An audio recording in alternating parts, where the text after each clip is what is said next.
d'activités qu'on peut mener dans une démocratie.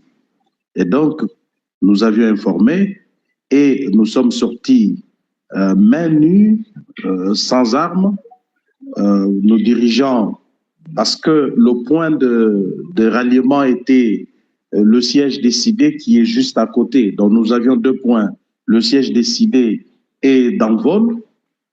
C'est là que nous nous étions fixés rendez-vous pour nous rassembler et descendre ensemble avec nos militants au Palais du Peuple. Pourquoi le Palais du Peuple?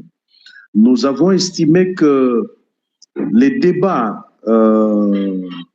autour de la loi référendaire étaient, ou carrément la proposition de la loi référendaire était un pas dangereux vers le changement des constitutions qui est, comme vous le savez, nous l'avons dit à plusieurs reprises, un coup d'État constitutionnel. Et parce que nous sommes des patriotes, nous n'avons que le Congo comme pays. Et au regard de notre devoir citoyen, c'est lui de défendre ce pays, quels qu'en soient les prix que nous devons payer.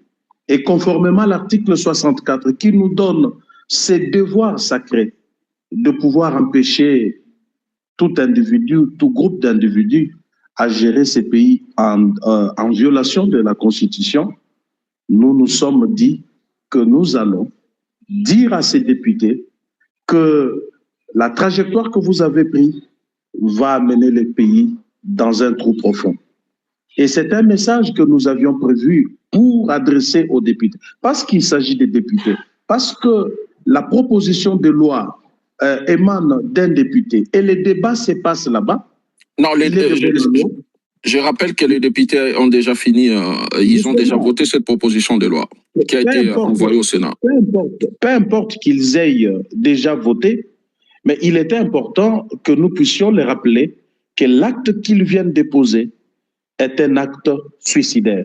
Et par la même occasion, interpeller les sénateurs qui doivent examiner cette proposition de loi en deuxième lecture, de pouvoir faire marche arrière. Parce que nous avons vécu cela en 2015, où l'Assemblée nationale avait voté la loi qui conditionnait l'organisation des élections à un référendum, et le Sénat avait entendu la voix du peuple pour arrêter cette machination. Donc, nous étions convaincus de notre démarche, qui est démocratiquement une démarche non violente, mais malheureusement, nous nous sommes butés à une violence. En tout cas, Stani, des mémoires des combattants, des mémoires d'hommes politiques, je n'ai pas vu une violence pareille. Vous savez la différence entre toutes les violences que j'ai eu à subir dans ma vie. Je me rappelle une fois que j'ai déjà été déshabillé dans un endroit public par des policiers